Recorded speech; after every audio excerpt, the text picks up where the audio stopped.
l'un des grands problèmes de l'église actuelle, c'est la consécration. L'un des grands problèmes de l'église actuelle, c'est la consécration. Peu de gens se consacrent.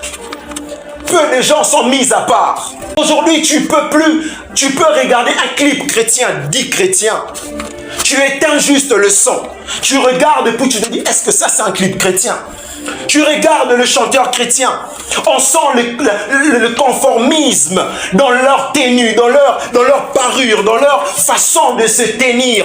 On ne sent plus la différence. Frère, la consécration doit également influencer ton apparence. Pour dire que même quand tu deviens chrétien, frère, tu ne portes plus n'importe quoi, tu ne t'habilles plus n'importe comment, tu ne te coiffes plus n'importe comment. Une nouvelle tendance à l'église. Un jour, je crois que j'enseignerai ça ici. La Bible déclare dans Exode chapitre 2, Moïse tuait un Égyptien et Pharaon l'a appris. La Bible déclare, Moïse a fui. Et là où il est allé, la Bible dit ceci. L'une des filles de Jéthro appelée Séphora. Il retourne vers son père, il dit, papa, pendant que nous on était en train de travailler, il y a un Égyptien qui est venu nous délivrer de la main des bergers. Parce que pendant qu'elles étaient en train de puiser de l'eau, il y a des bergers qui sont venus pour les déranger et Moïse les a défendus. Et ses fils sont rentrés à temps à la maison. Et le père pose la question, mais pourquoi vous êtes rentrés aujourd'hui à 16h alors que généralement vous rentrez à 19h? Et les filles répondent à leur père, papa, nous sommes rentrés avant parce qu'il y a un Égyptien qui nous a délivrés de la main de berger. Question qu'on se pose, est-ce que Moïse est un Égyptien? Est-ce que Moïse est un Égyptien? Moïse, c'est un juif. Mais l'identité de Moïse, c'était dans son ADN.